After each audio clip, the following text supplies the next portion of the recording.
Hello students, आज के video lecture में हम एप्लीकेशन ऑफ गॉसेस लॉ जो चल रहा था उसमें है electric field intensity due to a conducting sphere.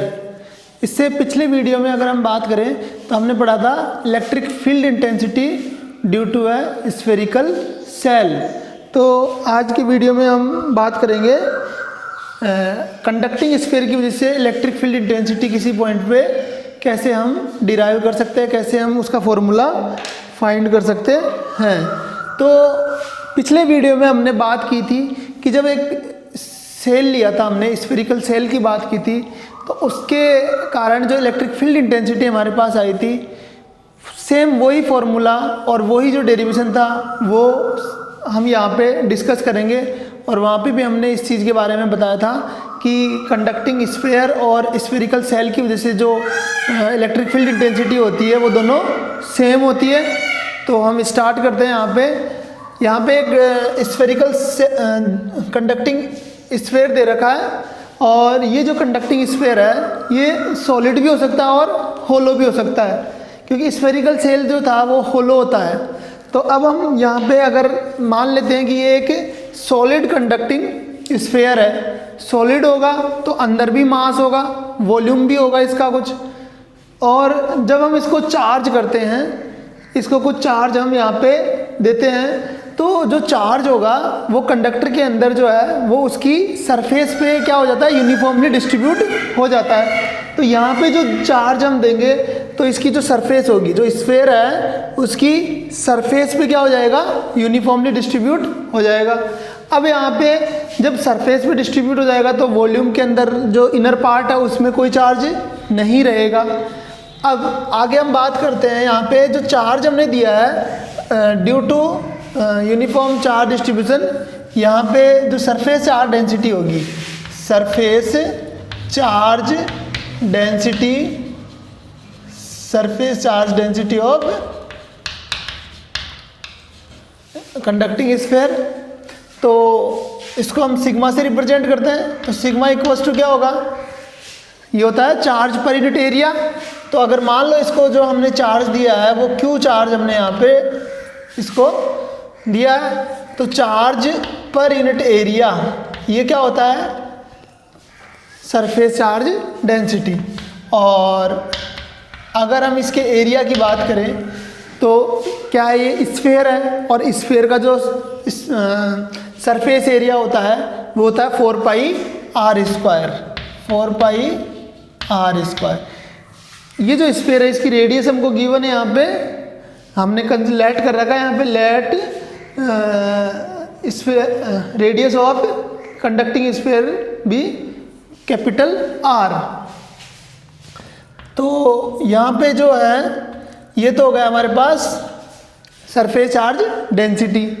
अब जो है आगे हम बात करेंगे कि due to this conducting sphere electric field intensity जो होगी वो अलग अलग कंडीशन में अलग अलग होगी। हम जिस पॉइंट पे इलेक्ट्रिक फील्ड इंटेंसिटी फाइंड करेंगे उस पॉइंट की जो सिचुएशन है, उस पॉइंट की जो पोजीशन है उस पर डिपेंड करेगा कि इलेक्ट्रिक फील्ड इंटेंसिटी क्या होगी। अकॉर्डिंग टू दिस डायग्राम यहाँ पे अगर हम देखें तो ये वाला जो पॉइंट पी हमने यहाँ पे लेट किया है ये आउटसाइड द कंडक्टिंग स्फीयर है, इस कंडक्टिंग स्फीयर के बाहर है, ठीक है। और इस पॉइंट पी की जो सेंटर से डिस्टेंस है वो हमने यहाँ पे लेट की है स्मॉल आर। और हम बोल सकते हैं इस केस में, फर्स्ट केस जो है इसमें जब पॉइंट पी जो है आउटसाइड द कंडक्टिंग स्फीयर है तो स्मॉल आर जो है वो कैपिटल आर से ग्रेटर है, यानी कि हम बोल सकते हैं डिस्टेंस ऑफ पॉइंट पी जो है सेंटर से इसकी जो डिस्टेंस है वो इसकी रेडियस से क्या है, ज़्यादा है। सेकंड पार्ट की बात करें, अगर हम सेकंड केस की बात करें तो अगर इस पॉइंट पी को इस कंडक्टिंग स्फीयर की सरफेस पे अगर हम यहाँ पे कंसीडर कर लेते हैं, हम अज्यूम कर लेते हैं कि ये पॉइंट पी जो है सरफेस पे लाई कर रहा है, और सरफेस पे लाई कर रहा है तो यहाँ पे क्या होगा, इसकी जो डिस्टेंस होगी, distance of point P from the centre क्या होगी, इसकी रेडियस के इक्वल हो जाएगी। तो यहाँ पे सेकंड केस में हम बोल सकते हैं small r equals to capital R हो जाएगा। थर्ड केस की बात करें, अगर मान लो पॉइंट पी जो है इस कंडक्टिंग स्फीयर के अंदर है, इनसाइड द कंडक्टिंग स्फीयर, तो क्या होगा? तो इस केस में अगर हम बात करें तो ये जो डिस्टेंस होगी पॉइंट की सेंटर से, वो क्या होगी? इसकी जो रेडियस है उससे कम होगी, लेस होगी। तो हम बोल सकते हैं in this case small r is less than capital R। और ये तीनों केस हमने स्फेरिकल सेल में डिस्कस किए थे, सेम एज इट इज वैसे की वैसे हमको यहाँ पे रिपीट करना है। तो हम बात करेंगे फर्स्ट केस की। तो केस फर्स्ट के लिए हम देखते हैं यहाँ पे, इसको पॉज करके नोट कर लो। केस फर्स्ट की अगर हम बात करें तो यहाँ पे जो है हमको क्या करना पड़ेगा कि एक गाउसियन स्फीयर या गाउसियन सरफेस जो है उसकी यहाँ पे हमको इमेजिन करना पड़ेगा। तो मान लेते हैं कि ये पॉइंट P जो है, इस पॉइंट P से पास होते हुए एक हमने स्फेरिकल गाउसियन सरफेस यहाँ पे कंसिडर कर लिया है। ये क्या है? Spherical Gaussian surface. तो और इसका जो सेंटर है वो हमने यहाँ पे जो कंडक्टिंग स्फीयर है उसकी सेंटर को लेट किया है, या हम बोले कि कॉन्सेंट्रिक है, दोनों के सेंटर सेम है। और इसकी जो रेडियस है, radius of Gaussian surface, spherical जो गॉसियन सरफेस है इसकी रेडियस हमने यहाँ पे स्मॉल r के इक्वल लिया है। और स्मॉल r क्या है? Distance of point P from the centre of the conducting sphere. ठीक है, अब आगे हमको क्या करना होता है? अगर हम बात करें total charge enclosed by the Gaussian surface, इस केस में फर्स्ट केस की बात करें, केस फर्स्ट की बात करें, केस फर्स्ट क्या है? When point P is outside the conducting sphere,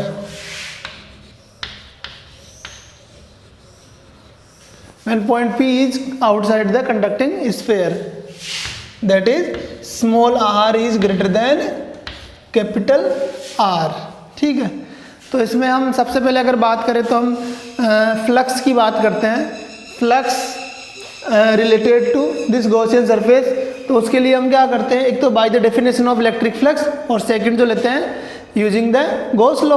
तो पहले हम करेंगे यहाँ पे bye the definition of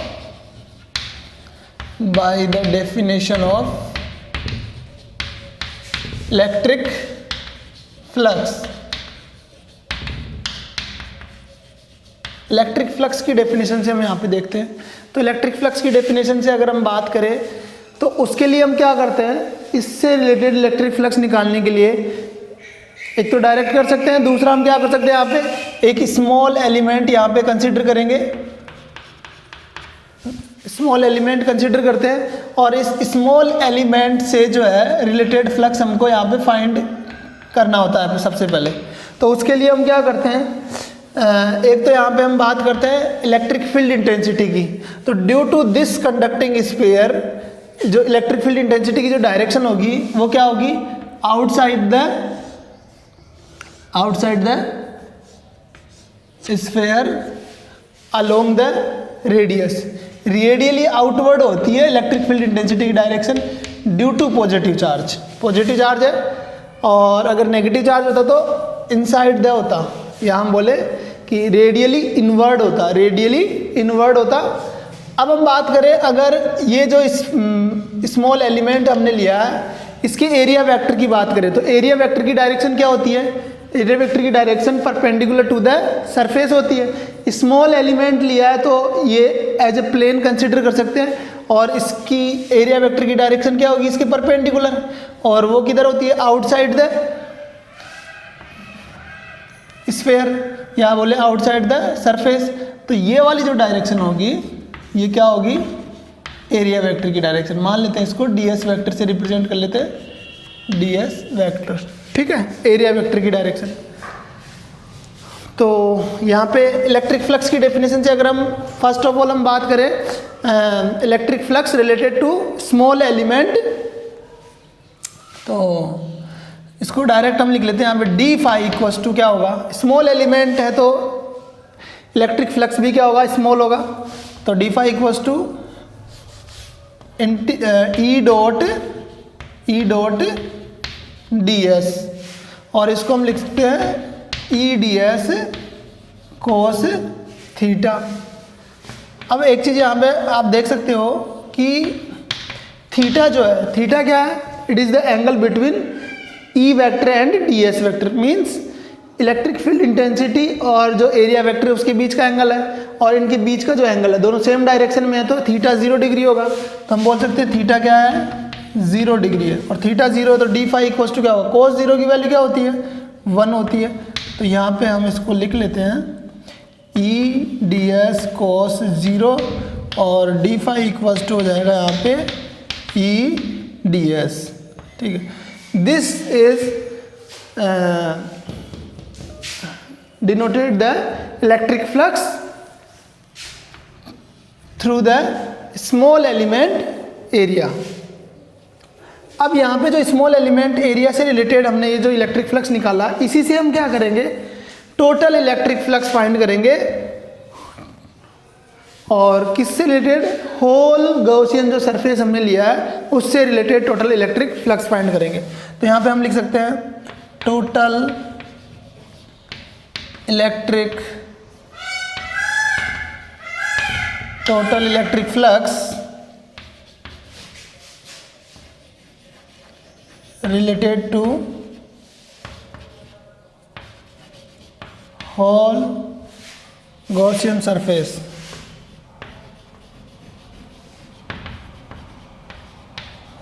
whole Gaussian surface। Gaussian surface कैसी है, स्फेरिकल है, तो हम लिख सकते हैं होल स्फेरिकल Gaussian surface। इसको इधर अपन नोट कर लेते हैं। तो देखो यहाँ पे इसका क्या करना पड़ेगा, हमको इंटीग्रेट करते हैं, तो ये हमको ध्यान रखना है, इंटीग्रेट करेंगे तो इधर क्या हो जाएगा फाई, और ये हो जाएगा ई डी एस, ठीक है। Phi equals to integration of E d s, और क्लोज्ड सरफेस होता है तो हम यहाँ पे एक सर्कल यूज करते हैं, और सरफेस इंटीग्रेशन होता है इस वजह से यहाँ पे एस यूज करते हैं यहाँ पे, ठीक है। अब हम बात करेंगे यहाँ पे इलेक्ट्रिक फील्ड इंटेंसिटी की। तो electric field intensity due to this conducting sphere at point P जो है कांस्टेंट रहती है, और पॉइंट P कहाँ लाई कर रहा है, पॉइंट P जो है इस गॉसियन सरफेस पे लाई कर रहा है। अब गॉसियन सरफेस पे कहीं पे भी पॉइंट P होगा तो उसकी जो डिस्टेंस होगी सेंटर ऑफ कंडक्टिंग स्फीयर जो है, यहाँ से जो डिस्टेंस होगी पॉइंट P की, वो क्या रहेगी, कांस्टेंट रहेगी, वेरी नहीं करेगी, क्योंकि ये रेडियस है, और रेडियस यहाँ पे स्फीयर के लिए चेंज नहीं होती है। दूसरा, direction of electric field intensity जो है वो रेडियली आउटवर्ड ही रहेगी हमेशा। तो यहाँ पे ई क्या है, कांस्टेंट है, ई कांस्टेंट है, तो हम क्या लिख सकते हैं, ई को बाहर ले सकते हैं, और यहाँ लिख सकते हैं integration of D S, surface integration. यहाँ पे आप लिख सकते हो ई क्या है, कांस्टेंट है, ई क्या है, कांस्टेंट, ठीक है। अब ये जो इंटीग्रेशन साइन के अंदर ds दिखा रखा है, ये ds किसको रिप्रेजेंट कर रहा है, ये स्मॉल एलिमेंट एरिया को रिप्रेजेंट कर रहा है। तो ये किसको रिप्रेजेंट करेगा, ये रिप्रेजेंट करेगा टोटल एरिया ऑफ स्फेरिकल ये गॉसियन सरफेस। तो हम यहाँ पे लिख सकते हैं कि इंटीग्रेशन ऑफ ds जो है, इसको हम क्या लिख सकते हैं, एरिया ऑफ गॉसियन स्फेयर, या हम बोले स्फेरिकल गॉसियन सरफेस। तो स्फेयर का जो एरिया होता है वो क्या होता है, 4 पाई आर स्क्वायर। तो 4 पाई, अब यहाँ पे आर कौन सा आएगा, स्मॉल क्यों आएगा, क्योंकि जो Gaussian surface, spherical Gaussian surface लिया है, इसकी रेडियस क्या है, स्मॉल आर है, तो ये हो जाएगा। तो हम लिख सकते हैं यहाँ पे, तो यहाँ पे हम क्या लिख सकते हैं, इसकी जगह हम ये लिखते हैं, तो फाई इक्वल्स टू क्या आ गया, E into 4 pi small r square. This is equation number 2, this is equation number 2। इसको पॉज करके नोट कर लो। अब हम आगे चलते हैं यहाँ पे। ये तो हो गया bye the definition of electric flux. अब जो नेक्स्ट यहाँ पे आएगा वो आएगा यूजिंग गॉस लॉ। और गॉस लॉ की जो हेल्प से हम इलेक्ट्रिक फ्लक्स फाइंड करते हैं वो कैसे निकालते हैं यहाँ पे देखेंगे। तो यूजिंग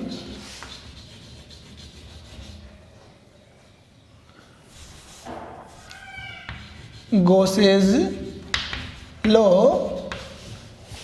इलेक्ट्रिक फ्लक्स जो होगा वो क्या होगा, यहाँ पे total electric flux through the Gaussian surface is equals to total charge enclosed by the Gaussian surface and divided by the epsilon naught. ये जो है ये किसको रिप्रेजेंट कर रहा है, ये टोटल इलेक्ट्रिक फ्लक्स को रिप्रेजेंट कर रहा है related to closed Gaussian surface.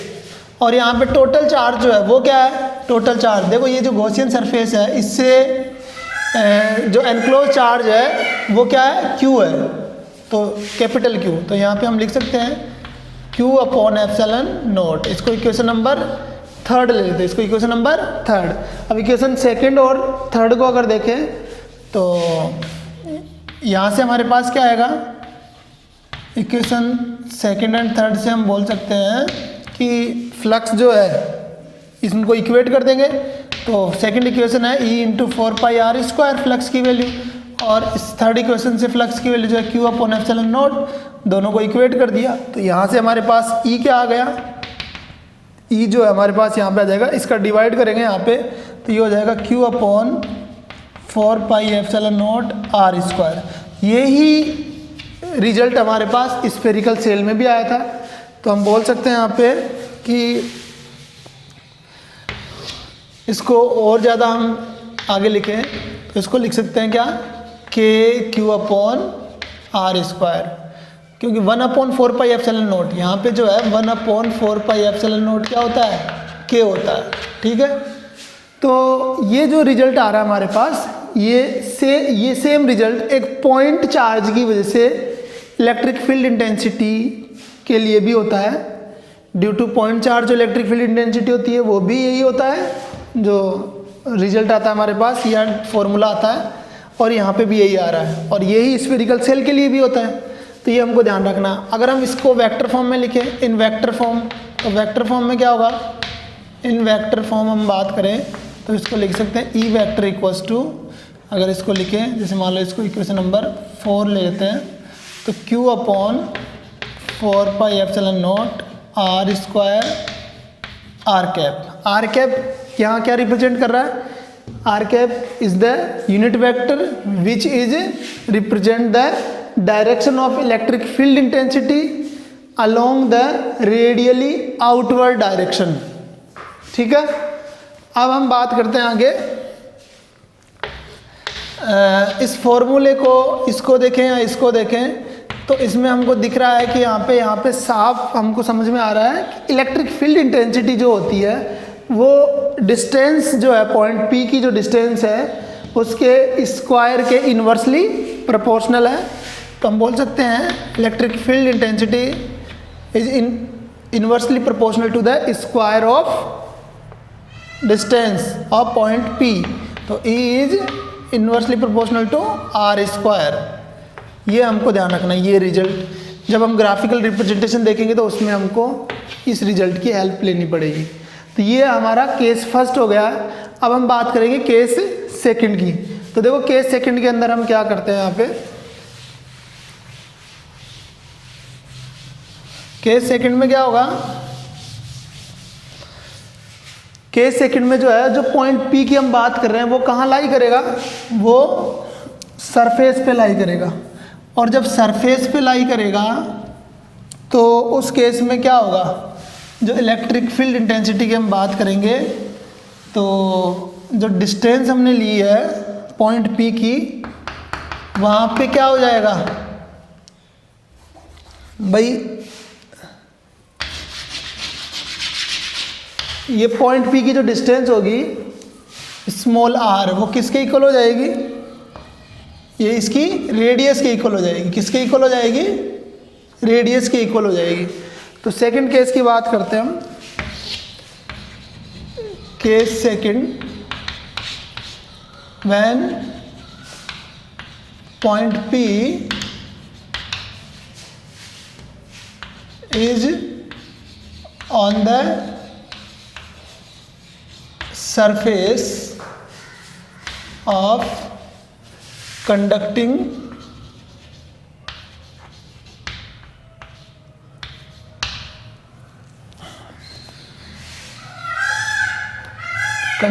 sphere,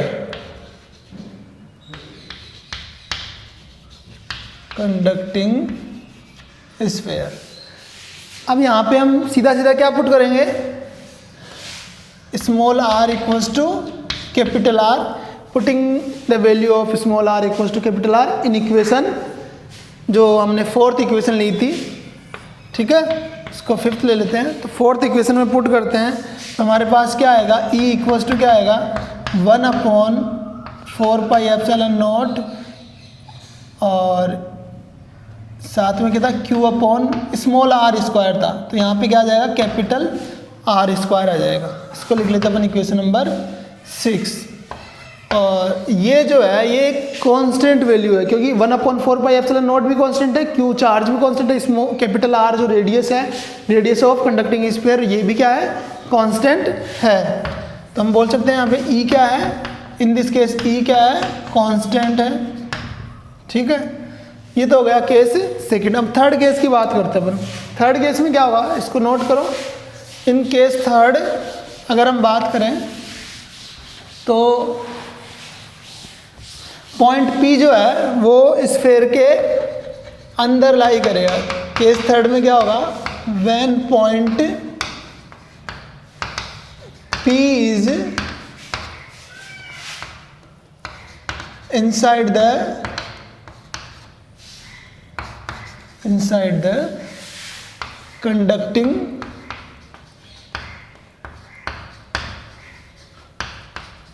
sphere, conducting sphere। ठीक है, तो इस केस में हम बोलेंगे कि पॉइंट P जो है वो कहाँ लाई करेगा? ये इसके अंदर लाई करेगा, यहाँ पे कहीं पे होगा ये पॉइंट P। तो अब देखो अंदर जब होगा पॉइंट, तो इस केस में क्या होगा? पहली चीज़ तो ये ध्यान रखनी है कि सरफेस पे ही यहाँ पे चार्ज रहता है, कंडक्टिंग स्फीयर है। तो अंदर के लिए हम क्या करेंगे? यहाँ पे एक गॉसियन सरफेस की यहाँ पे कंसीडर कर लेते हैं, जिसकी रेडियस क्या है? स्मॉल r है। और ये जो गॉसियन सरफेस हमने लिया है ये इनसाइड द कंडक्टिंग स्फीयर है। ठीक है, और ये जो गॉसियन सरफेस हमने यहाँ पे बनाया है, इस गॉसियन सरफेस की अगर बात करें, स्फेरिकल गॉसियन सरफेस है, इसके अंदर कितना चार्ज होगा? Enclosed by the Gaussian surface क्या होगा? तो आप देख सकते हो इसके अंदर कोई भी चार्ज नहीं है, सारा का सारा चार्ज का है, ये जो कंडक्टिंग स्फीयर है इसकी सरफेस पे है। तो हम यहाँ पे बोल सकते हैं कि टोटल चार्ज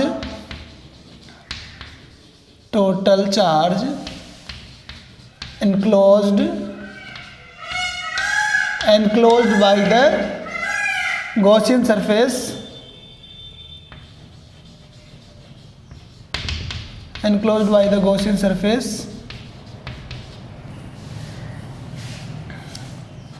ये हम लिखेंगे सिग्मा Q इक्वल्स टू क्या होगा? 0। सिग्मा Q क्या होगा? टोटल चार्ज जो होगा 0 होगा। तो अब हम यहाँ पे यूज़ कर सकते हैं नाउ इलेक्ट्रिक फ्लक्स की डेफिनेशन, और जो गॉसेस लॉ है उसके अकॉर्डिंग हम देखें तो फाई जो होता है वो क्या होता है? फाई होता है surface integration EDS cos theta. Theta की वैल्यू वही 0 रहेगी, या नहीं भी रहे तो कोई दिक्कत नहीं है, E डॉट DS है, इक्वल्स टू क्या है? Sigma Q upon epsilon naught है। ठीक है, ये हमको पता है, ये तो by the definition of electric flux, और this is using according to Gauss's law. ठीक, तो अब यहाँ पे देखो total charge enclosed by the Gaussian surface क्या है? 0 है। तो अगर यहाँ पे 0 पुट करेंगे तो हमारे पास क्या आएगा, 5 0 आएगा कि नहीं जाएगा, यानी कि ये वैल्यू जो है हम बात करें यहाँ पे E.ds जो है वो क्या हो जाएगा, 0 हो जाएगा। अब देखो ये वैल्यू 0 हो रही है, यहाँ पे एक तो इलेक्ट्रिक फील्ड इंटेंसिटी और एक एरिया वेक्टर है। तो एरिया जो है भाई इसका जो एरिया होगा वो तो 0 हो नहीं सकता, तो 0 कौन होगा, इलेक्ट्रिक फील्ड इंटेंसिटी होगी। तो यहाँ पे लिख सकते हैं E=0। और ये रिजल्ट जो आ रहा है हमारे पास कब आ रहा है, when point P is inside the conducting sphere. ठीक है, तो ये हमारे पास थर्ड केस कंप्लीट हुआ। अब जो आगे हम हैं इसका जो ग्राफिकल रिप्रेजेंटेशन है उसको हम डिस्कस करेंगे। तो ग्राफिकल रिप्रेजेंटेशन में जो है ये जो तीनों हमने रिजल्ट देखे यहाँ पे, इन तीनों रिजल्ट की हेल्प से हम इसका ग्राफिकल रिप्रेजेंटेशन यहाँ पे बनाएंगे। तो ग्राफिकल रिप्रेजेंटेशन की बात करते हैं। ग्राफिकल रिप्रेजेंटेशन, तो देखो ग्राफिकल रिप्रेजेंटेशन के अंदर अगर हम यहाँ पे देखें तो हम क्या करते हैं, यहाँ पे एक्सिस यहाँ पे बनाएंगे। वर्टिकल एक्सिस पे जो है हम इलेक्ट्रिक फील्ड इंटेंसिटी को रिप्रेजेंट करते हैं, हॉरिजॉन्टल एक्सिस पे जो है हम डिस्टेंस को रिप्रेजेंट करते हैं। ये मान लो ओरिजिन है। अब इसको समझने के लिए हमको क्या करना पड़ेगा, यहाँ पे एक स्फीयर यहाँ पे बना लेते हैं। ये स्फीयर है मान लो, ठीक।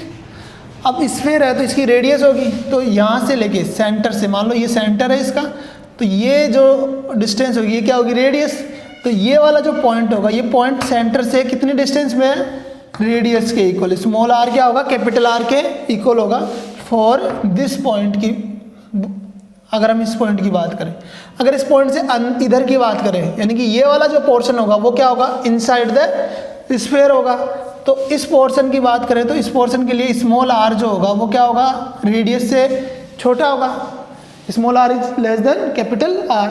और अगर इधर वाले पॉइंट्स की बात करें आउटसाइड द स्फीयर, तो क्या होगा, आउटसाइड स्फीयर जो पॉइंट होंगे वो क्या होंगे, इसकी रेडियस से क्या होंगे, ज़्यादा दूर होंगे। तो हम बोलेंगे इसके इधर वाले के पॉइंट के लिए small r is greater than capital R. Small r is greater than capital R. First case की बात करें, जब पॉइंट जो है इनसाइड द कंडक्टिंग स्फीयर है तो इलेक्ट्रिक फील्ड इंटेंसिटी क्या होगी, इस केस में इलेक्ट्रिक फील्ड इंटेंसिटी हमारे पास आती है 0।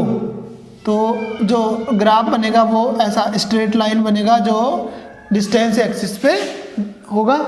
और स्फीयर की जो सरफेस है उस सरफेस पे जब कोई पॉइंट होगा तो वहाँ पे इलेक्ट्रिक फील्ड इंटेंसिटी क्या थी, कांस्टेंट थी। तो कांस्टेंट थी तो मान लेते हैं कि ये वैल्यू मान लेते हैं ऐसे, ये पॉइंट की ये कितना मान लेते हैं, ई जो फॉर्मूला था हमारे पास वो था Q/4πε0 r²। देखो इसको हम लिख लेते हैं यहाँ पे Q/4πε0 r²। ठीक है, ये किसके लिए है, स्फीयर की सरफेस की बात करें तो। अब आउटसाइड द कंडक्टिंग स्फीयर की बात करें तो वहाँ पे हमारे पास क्या मिला था, इलेक्ट्रिक फील्ड इंटेंसिटी जो थी वो क्या थी, इन्वर्सली प्रोपोर्शनल टू r²। तो आउटसाइड द स्फीयर कैसा ग्राफ बनेगा, ये इस तरह से ग्राफ हमने बनाया था स्फेरिकल सेल के लिए, तो यहाँ पे भी सेम ऐसा ही हमने बनेगा। ठीक है, तो ये यहाँ पे डॉटेड भी हो सकता है और एक सॉलिड लाइन भी हो सकती है। तो इस तरह से हमारे पास ये ग्राफ आता है। ठीक है, इस केस में जो है वो ई क्या है, 0 है। इस केस में जो है ई की वैल्यू ये है at the surface of sphere, और इस केस में जो है आउटसाइड द स्फीयर जो है ई जो है इस तरह से यहाँ पे वेरी करता है। तो ये हो गया ग्राफिकल रिप्रेजेंटेशन। तो हमने यहाँ पे देखा कि कंडक्टिंग स्फीयर की वजह से और स्फेरिकल सेल दोनों की वजह से सेम रिजल्ट हमारे पास यहाँ पे आ रहा है। तो आज के वीडियो लेक्चर में हम इतना ही पढ़ेंगे। Thank you.